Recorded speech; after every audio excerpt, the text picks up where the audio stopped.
reminds me when I used to hide beer when I was a teenager, when we had a surplus. But now I'm hiding chainsaws.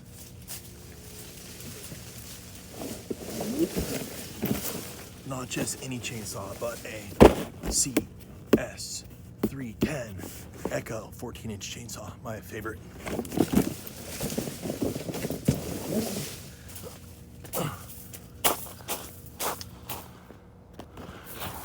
Why am I hiding chainsaws? That's a really good question. Well, let me tell you why. Because we need to trim these trees right here. Here's another Gary Gragg project from, I don't know, 5, 6, 7 years ago, maybe longer. These are Canary Island date palms. This is just a driveway leading to the house. There's the driveway. There's Gary's favorite truck. Anyway, these canary palms are gorgeous. Probably one of the most beautiful plants in the world. Certainly one of the most beautiful plants you can plant in the Bay Area. However, there is a recently new pathogen called Fusarium, Oxysporon, Canariensis.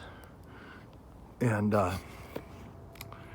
that is a pathogen that pretty much specifically attacks just this kind of palm. And the disease is moved into the palm primarily through dirty chainsaws that have trimmed infected trees. See where I'm going with this? So, as you recall, chainsaws that are nearly completely hidden. I can see a little bit over there. See a little bit. Can you see it in there? Anyway, hopefully by the time you see this video, these trees will be trimmed. Those saws won't be there anymore. So if you come looking for them, you won't find them. But I can't tell you where I am. And if I did, I'd have to kill you. Look at how beautiful this leaf litter is here. Isn't that pretty? It's that time of year. Anyway, so if we use brand new chainsaws, it is then therefore virtually impossible for us to bring a pathogen to this site and thereby infect these trees. The disease is fatal. It basically dehydrates the tree to death. The lower fronds brown out first, and they sequentially brown up to the top. It might take 1, 2, 3, 4, 5 years, but eventually the tree will die and the ground will become infected, and you can't plant another one of these. And you can imagine what kind of tragedy that would be. So we don't take any risk with these trees. My tree trimmer is coming here in a couple days. I used to trim these things myself. I'm retired from that. I'm not doing this anymore. This is horrible, hard work. So I have my buddy do it for me, and he does a really good job. So we've got 3 trees. We've got one way up there. We've got the second tree here, and we've got the third tree here.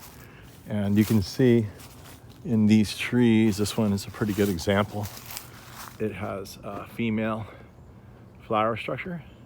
That's the orange bract right there, making all of the beautiful orange and seeds.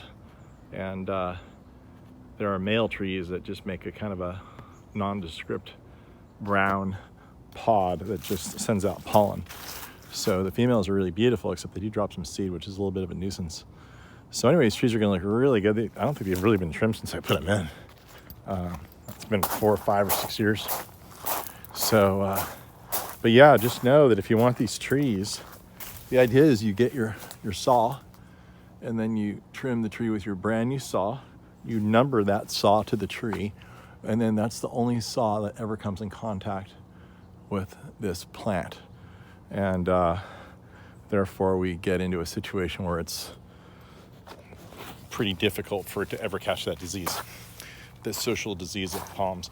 It behaves much like AIDS, actually, where it gets into the water transport system of the plant, and it translocates, meaning it goes everywhere. It's just like a bloodstream of a person. And once the disease hits critical mass, it starts to attack the foliage. And yeah. Okay, so if you're going to use these canary palms, use them with caution, because there's no guarantees that they won't get that disease. You You got to follow all your protocol with your saws and everything else. And do your trimming just the way I said. Call us up. We'll make sure that happens. And what else? Yeah, because it's a big hassle getting a dead canary palm out. You don't want to kill your tree. A lot of times people see some brown up in their tree, and they'll have the tree trimmers come out, and they'll trim it, and they'll tell them to trim all the other trees. And then it keeps browning out. And they call me up, and I go out there and I test the tree. And we can test for these things too. You can hire me to lab test these trees.